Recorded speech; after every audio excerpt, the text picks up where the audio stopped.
Chapter 24 The Accident As Roz wandered through springtime, she saw all the different ways the animals entered the world. She saw birds guarding their eggs like treasures until the chicks finally hatched. She saw deer give birth to fawns who were up and running in a matter of minutes. Many newborns were greeted by loving families. Some were on their own from the very first breath, and, as you're about to find out, a few poor goslings would never even get a chance to hatch. Roz was climbing down one of the forest cliffs when the accident happened. The wind started blowing out of the north, and suddenly clouds were rushing over the island. With the clouds came a spring shower. A downpour, actually. And there was our robot, clamping her hands onto a wet block of stone on the side of the cliff. But the block couldn't handle the extra weight, and as the heavy robot hung there, cracks suddenly shot through the stone and it started breaking apart.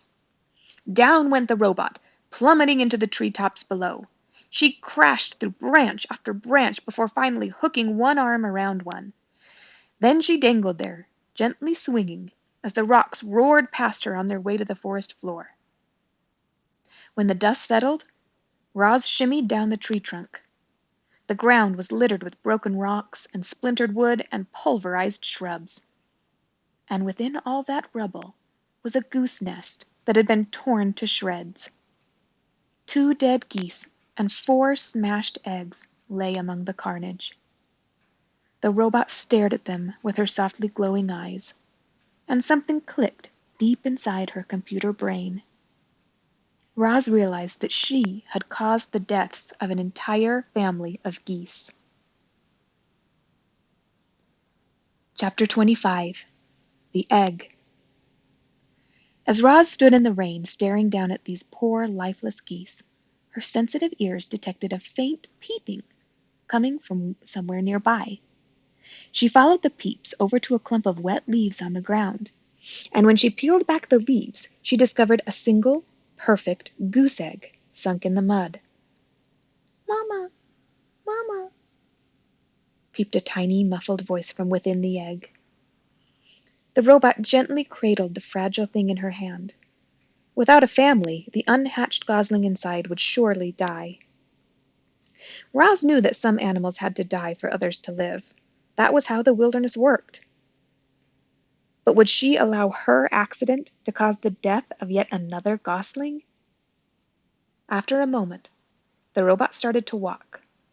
Carefully holding the egg, she moved through the forest and away from that sad scene. But she didn't get far before Fink burst out of the bushes.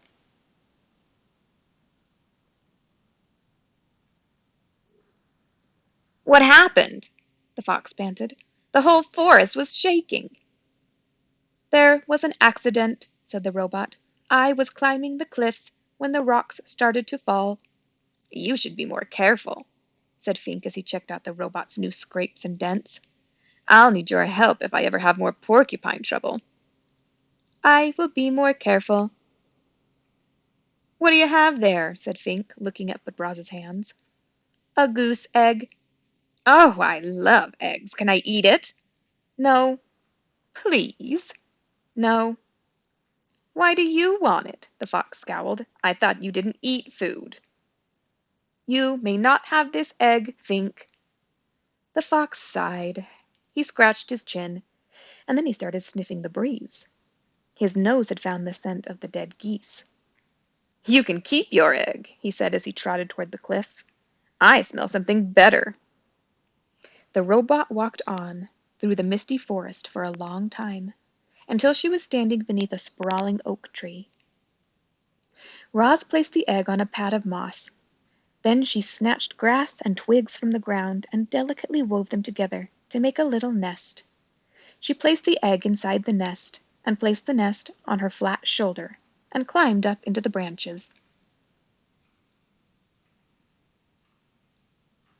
Chapter 26 The Performer Up in the sprawling oak, the goose egg was peeping and wobbling in its nest. "Mama, Mama," said the egg.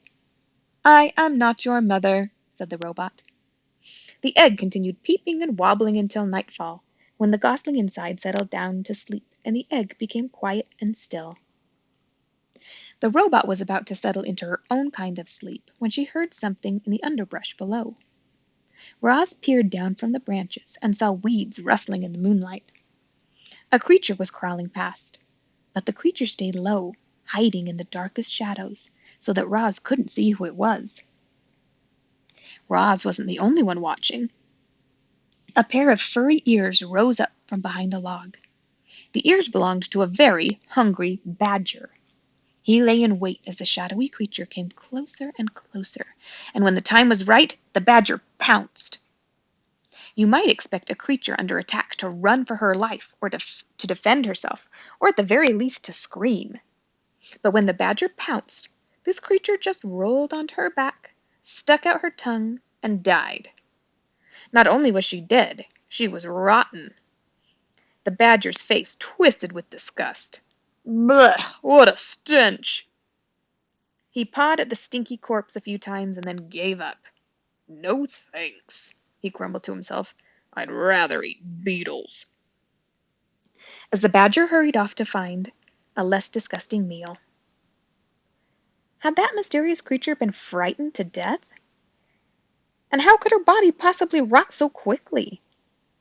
Roz was confused, and as the robot became considerably more confused an hour later, when the dead creature's ears began to flicker, her nose began to twitch, and she rolled to her feet and went on her way as if nothing had happened. The robot's voice called down from the tree, "Are you alive or are you dead?" The creature's voice hissed up from the shadows, "Who's there? Why have you been watching me?" "What you did was unbelievable," said Roz. "I could not look away." "Unbelievable? Really?" The creature's voice seemed to be softening. "I thought perhaps I overdid it when I stuck out my tongue." "I was certain you were dead." "Oh, what a lovely thing to say." "Were you dead?" "Well, of course not. Nobody can actually come back from the dead. It was just an act." "I do not understand." "It's simple.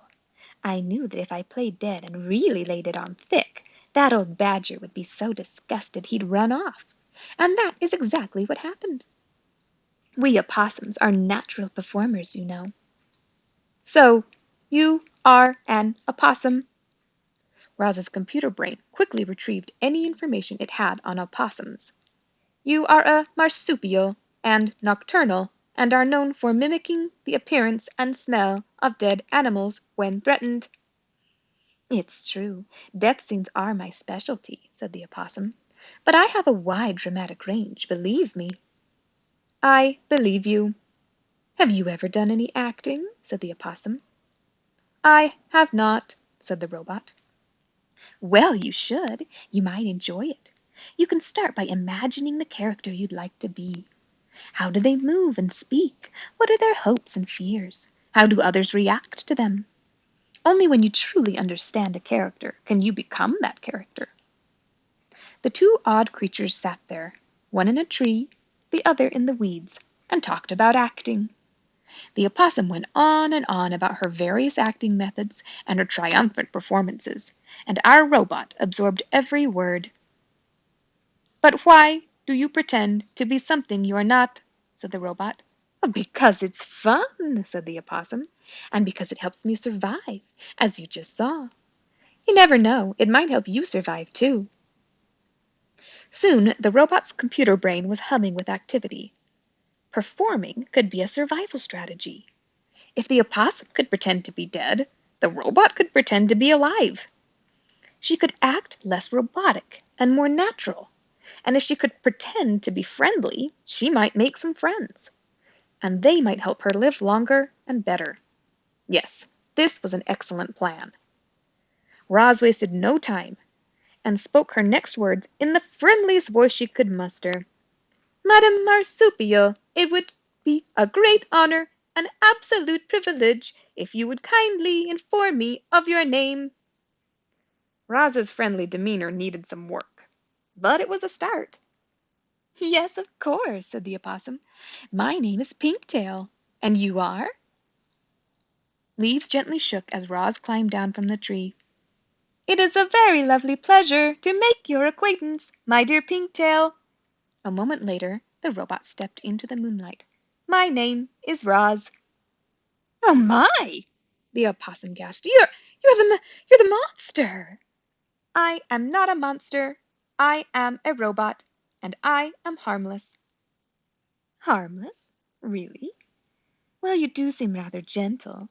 And I heard someone say that you don't eat any food at all, which makes no sense, but hopefully it means that you won't eat me." "I will not eat you," said the robot. "I'm so glad to hear that," said the opossum, and a moment later she too stepped into the moonlight. "It's nice to meet you, Roz." A weak smile appeared on Pinktail's pointy face. Roz thought things were going really well, but she didn't know what to say next.